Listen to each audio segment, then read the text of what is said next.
agora no Metrópolis. Existe, eu acho que, uma falta de clareza sobre o papel do juiz, né? Para que serve o juiz?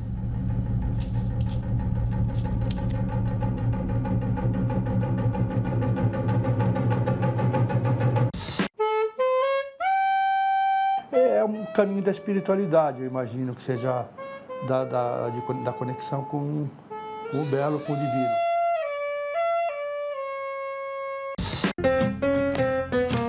Housing should be able to utilize today's technologies of alternative energy with solar power, clean water, captured rainwater, all the things that we're promoting that started down in New Orleans.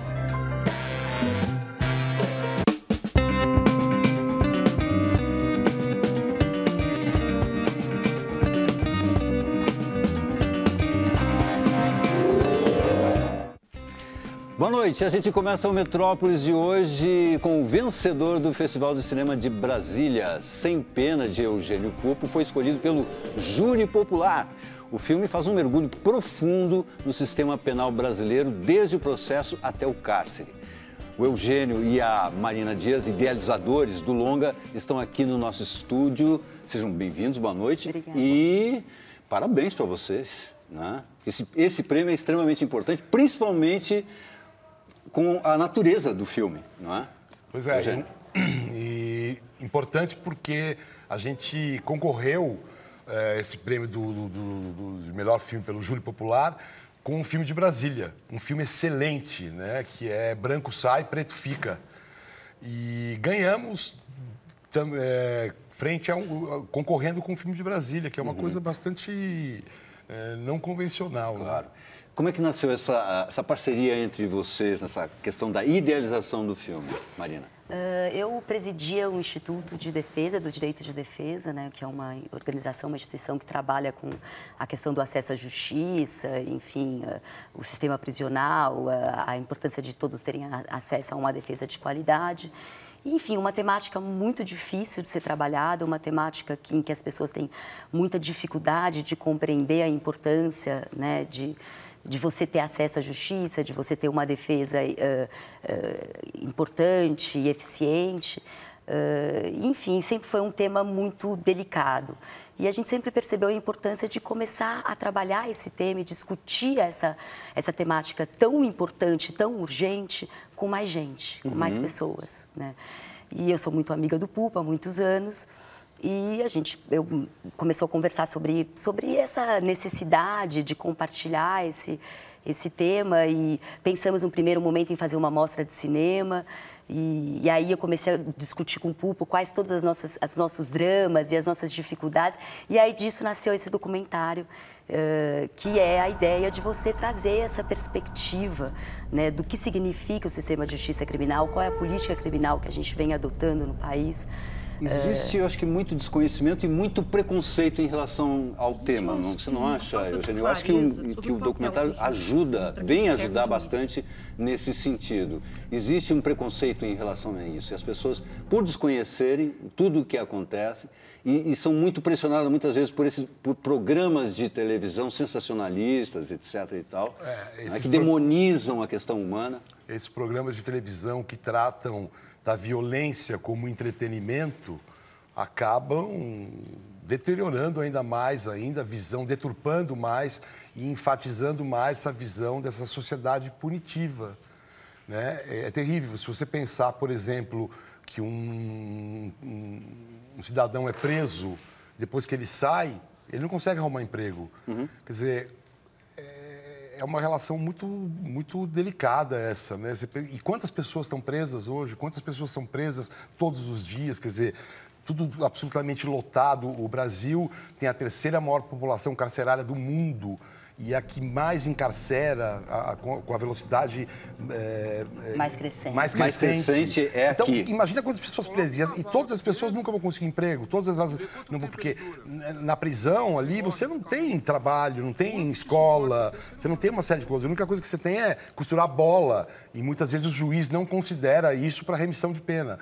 Quer dizer, e aí o cara sai. Então a sociedade tem que se dar conta do seguinte: aprende, esconde, tira esses caras da sociedade, só que depois eles vão voltar para a sociedade. E qual o resultado? Você vai ter, muitas vezes, jovens que foram presos por furtos banais ou com provas questionáveis, etc. E o cara sai de lá um bandido completo, formado. Claro. Eu fui anotando algumas coisas, né, durante... vendo o documentário. Tem uma hora que diz assim, não existe crime individual, todo crime é social. É o padre Valdir. O padre Valdir da Pastoral Carcerária. É incrível isso. É incrível isso. É incrível. É uma síntese. Porque é isso, né? Essa violência ela é fruto dessa sociedade que prende muito e que prende mal. Né? E que estimula esse ciclo vicioso da criminalidade. Né? Então, acho que é interessante isso que o Pupo estava falando, da gente ser o país que está mais prendendo, nos últimos 20 anos é o país que mais tem crescido a sua população prisional. É interessante você olhar para isso e pensar que a gente vive uma violência extrema, né? Todo mundo está se sentindo absolutamente inseguro, existe um discurso do medo tremendo, e a gente está aprendendo muito. E está funcionando? Não. Isso é que é o problema. Não está funcionando. Ao contrário, a gente está num ciclo vicioso em que a criminalidade só tem aumentado. Né? Então, eu acho que essa é a discussão que o filme se propõe. A olhar para isso e falar para onde a gente está indo, para onde a gente está caminhando. Agora, outra coisa que me chamou muita atenção, fora a questão do conteúdo em si, do que as pessoas falam, Eugênio, foi essa opção de você não colocar claramente as pessoas falando e se utilizando de outras imagens. Qual foi o motivo? Que eu até acho que sei qual, mas quero que você fale. O primeiro é que eu não quis fazer um filme com uma linguagem televisiva, né? Ou seja, que você tem ali os rostos falantes, e aí você acaba se influenciando. Então, qual era o desafio? Trabalhar ali num campo sensorial que existe entre o filme e o espectador, preencher esse campo, no sentido de valorizar os depoimentos, valorizar o que está sendo dito, sem ser influenciado por fulano de terno e gravata, uma pessoa mais humilde, etc. Ou seja, colocar todo mundo no mesmo patamar. Isso era uma questão importante. E, fatalmente, se nós tivéssemos mostrado o rosto desses personagens, né, a gente perderia, as pessoas ficariam percebendo ali cacuetes, ou arrumando a gravata, ou o cara tem um jeito de falar que é mais impositivo, quer dizer, a gente tira essa abstração, a gente põe a pessoa fora dessa situação para poder fazer com que ela possa mergulhar mais no conteúdo e nas inter-relações que a gente vai construir. Exatamente. E fugir do discurso de autoridade. Exatamente. Claro. E as imagens que complementam esse discurso, elas não reiteram o que a pessoa está falando, necessariamente. Não. Elas são imagens outras que vão... Então, foi muito bem elaborado. E essa é uma grande sacada. É uma grande sacada para quem está assistindo. Outra coisa que me chamou a atenção também, quando falam assim, como é que surge uma facção, não é? E como é que ela pode acabar? Quando a pessoa diz assim, ela pode não ter mais razão de ser, que a facção só vai acabar não por ser combatida pela polícia, mas sim quando ela não tem mais sentido de existir. Porque, na verdade, eu acho que esse é um depoimento muito importante e que ele traz toda essa reflexão de como surge a facção, né? E eu costumo dizer que o Estado, ele se faz omisso na vida dessas pessoas durante a vida inteira. Na hora de prender e punir, ele é implacável. Na hora que prende, que o cara está no sistema prisional, o Estado, de novo, se faz ausente. E aí é isso, o cara está lá, né, numa situação prisional absolutamente precária, sem condições de moradia, né, sem seus direitos sendo reconhecidos, sem assistência jurídica eficiente. O que acontece? Tem lá, né, uma organização que diz, olha, vem aqui, o Estado não está te protegendo, mas eu vou cuidar de você. Claro. Né, eu pago o seu advogado, mas depois a gente vai ter que, né, pagar essa conta. Claro. E aí é isso, e aí o cara sai e ele tem uma dívida com a organização. Né? E é isso, e aí com isso vai se fortalecendo. Quer dizer, a organização criminosa, ela ocupa um espaço que não é ocupado pelo Estado. Né? E nas entrevistas que nós fizemos, por exemplo, eu optei por não colocar, por exemplo, gente chorando, porque eu não queria cair nesse discurso que justamente a televisão muitas vezes cai, que é pobre contra rico, preso contra autoridade ou qualquer coisa do gênero. Então, o que a gente percebia era que um processo criminal na vida de uma pessoa é uma coisa terrível, principalmente as camadas sociais mais baixas. Primeiro que elas não entendem o que são os termos jurídicos, que foi um outro desafio do filme, que a gente não queria ter o juridiquês no filme. Claro. As entrevistas, por exemplo, demoravam 4, 5 horas.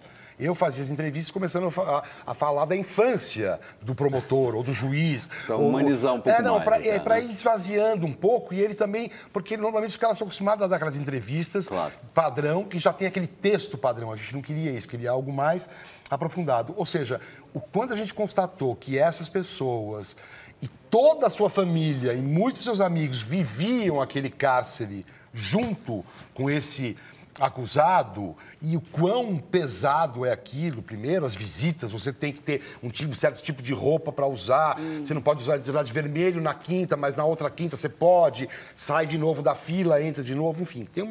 É uma coisa muito complexa e muito penosa, assim. Muito obrigado pela participação de vocês. É o tipo... Estreia, dia 2 de outubro. Dia 2 de outubro, em 12 cidades. Em 12 cidades, para começar. Para começar. Que isso vai se ampliar, com certeza. O Espaço Itaú Unibanco, que vai distribuir o nosso filme, 2 de outubro, em diversas salas. Estamos na maior expectativa. O filme, assim, está com grandes possibilidades. Tem grandes possibilidades mesmo. Eu fiquei bastante impactado e fiquei louco para conversar com vocês. Oba. Eu acho que isso que vai acontecer também para quem assistir ao filme. É o que a gente mais quer. Que vai acontecer. Obrigado, então, hein? Obrigada. E a Cinemateca Brasileira prepara uma maratona de arrepiar os cabelos neste sábado. São 3 filmes de Zé do Caixão. Serão exibidos a partir das 23 horas ao longo da madrugada. Quais são os filmes? À meia-noite levarei sua alma, esta noite encarnarei no teu cadáver e Encarnação do Demônio. As projeções serão em 35 milímetros e, melhor ainda, de graça. Então vejam um trecho de À meia-noite levarei sua alma, que Metrópolis volta logo após o intervalo.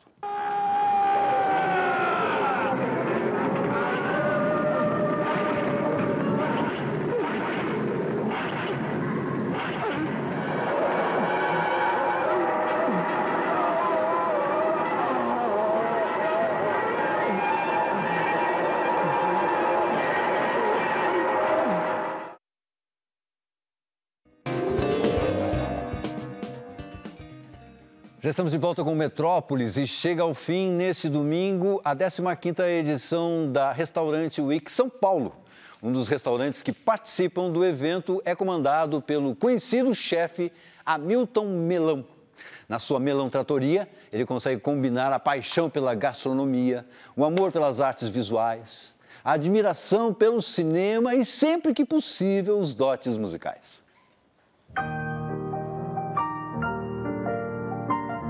Chefe Melão, como Hamilton Melão Júnior é mais conhecido, nos recebeu entre uma refeição e outra de sua tratoria na zona oeste de São Paulo. É aqui que ele nos apresenta suas maiores paixões. Melão, o que nasceu primeiro? O gosto pela gastronomia ou o gosto pelas artes visuais? Eu acho que está tudo interconectado, né? Na medida da procura do belo, da expressão. Você começou primeiro desenhando ou primeiro cozinhando? Primeiro desenhando, porque era uma coisa mais acessível naquele tempo. E cozinhar com 16 anos. Uhum. Já com a intenção de se tornar um profissional? Já profissional.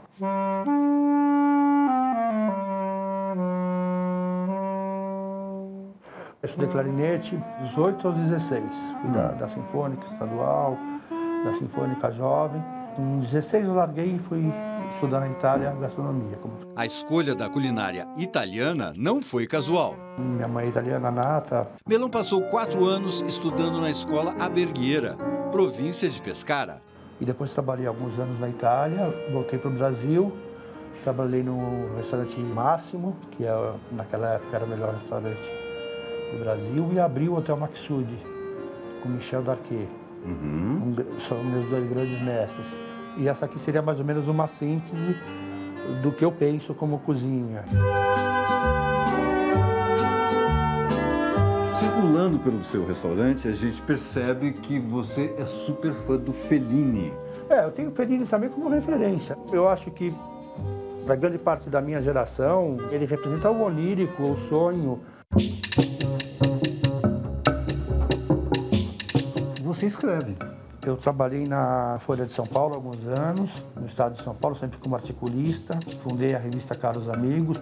Aqui são colaborações suas. Isso, aqui, isso. Céu da Boca. Céu da Boca.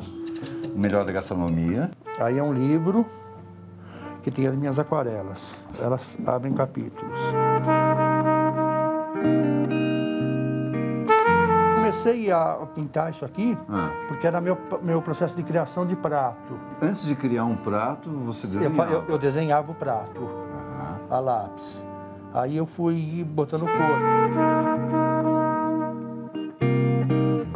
Você ainda faz isso? Eu não faço com tanta frequência porque a cozinha te toma bastante tempo. Isso aqui é um prato da tradição camponesa italiana, um prato da cozinha pobre, que é a cozinha de raiz. O moranguinho selvagem. O arroz, hoje em dia, depois de 1950, é uma coisa relativamente barata na Itália. Então, a pessoa abria a porta, pegava o morango, o queijo era dela mesmo, a manteiga também, a cebola também. Fazia o risoto, estava pronto o almoço ou jantar. Como é que chama o prato? É um risoto de morango e emmental. É um caminho da espiritualidade, eu imagino que seja da conexão com o belo, com o divino.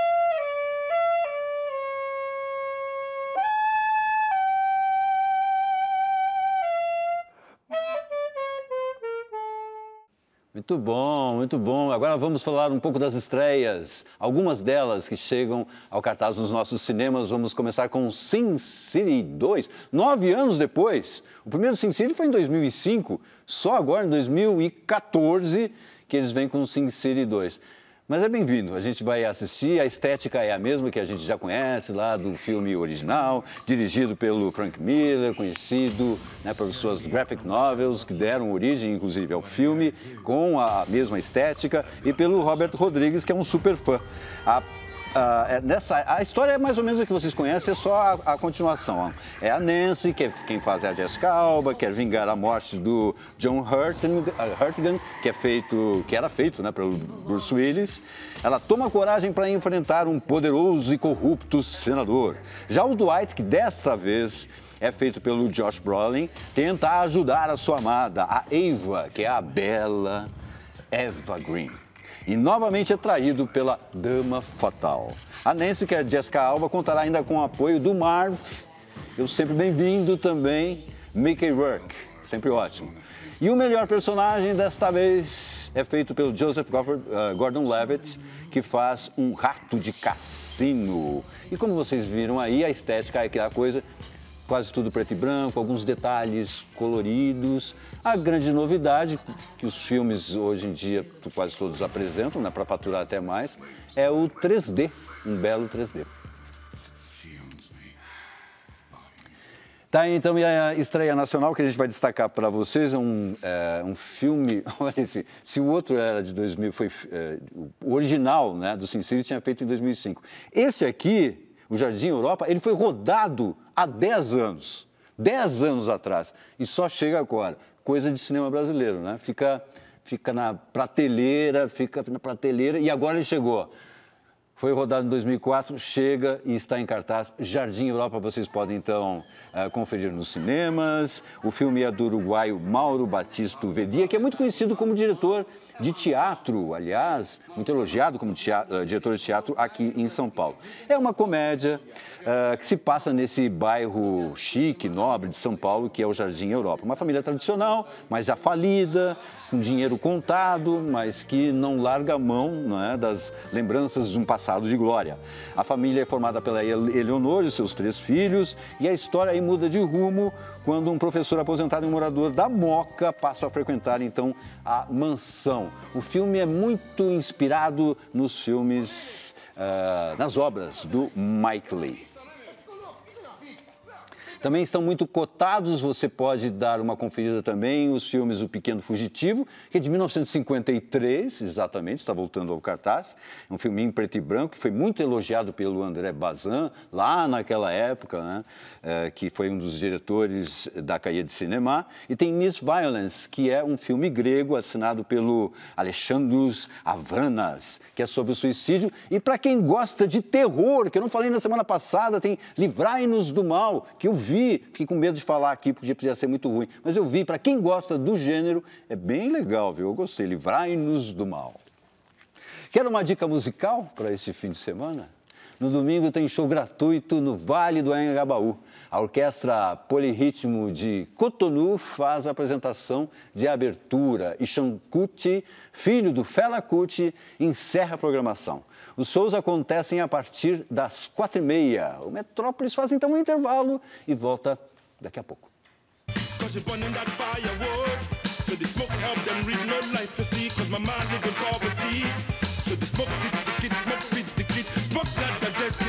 From African fire, burning the African wood. Smoke from African fire, burning the African wood. Smoke from African fire, burning the African wood. Smoke from African fire, burning the African wood.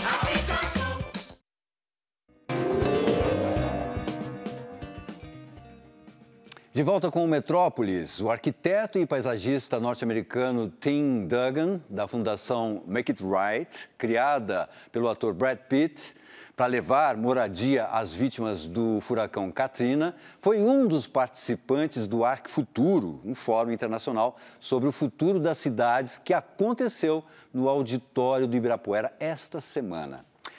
O tema em debate foi as cidades e a água.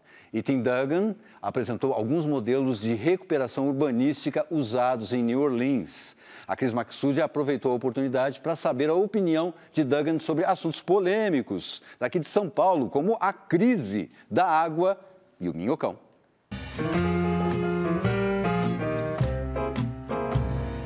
I think everyone deserves the right to live in a safe and healthy, sustainable community.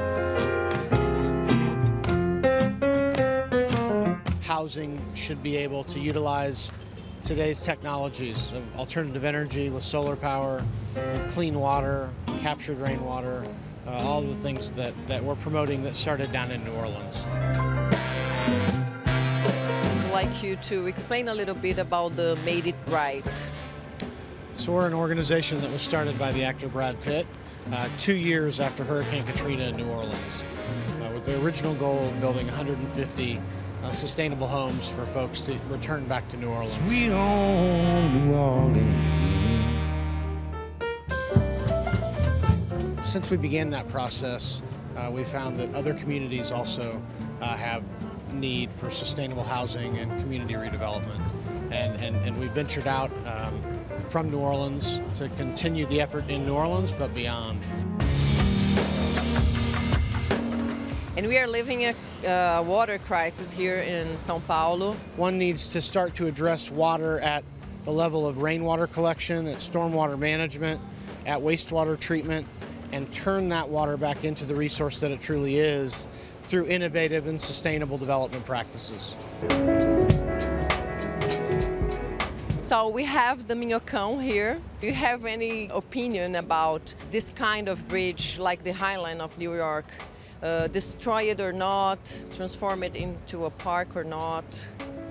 Well, the High Line's a little different story because it was an abandoned railway. I don't know enough about the bridge at this point to comment one way or the other. The ability of the High Line to bring parks and open space and green corridors back into the urban center has been a very powerful one.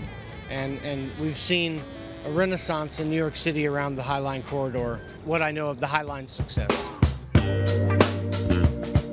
What do you think about this city that you saw here today? Oh, it's a wonderful city.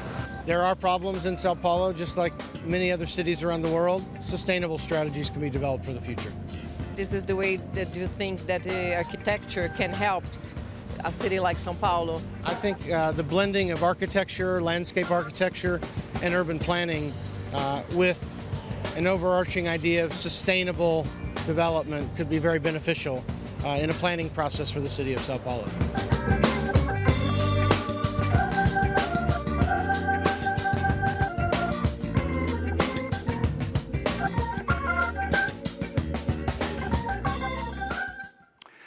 Muito bem, a rainha do flamenco está no Brasil. O som da cantora Buica não se limita apenas ao ritmo espanhol, mas se aventura em fusões com o jazz, o blues, a música africana e cubana. Ela se apresenta em São Paulo amanhã no HSBC Brasil. A gente encerra então o programa de hoje com a música de Buica. O Metrópolis volta no domingo, ok? Uma boa noite, até lá. Quiero la luz del sol, también quiero el azul del cielo en el mar. Quiero más sin fin, para no tener nunca que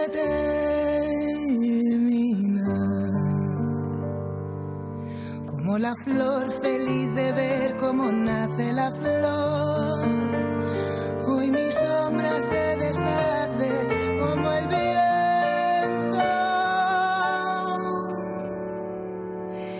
Quien me quiera amar, amará también lo peor de mí con ardor. El corazón del mundo canta en mi corazón, mis pies siguen bailando sin cesar. Desde que apareciste todo es celebración.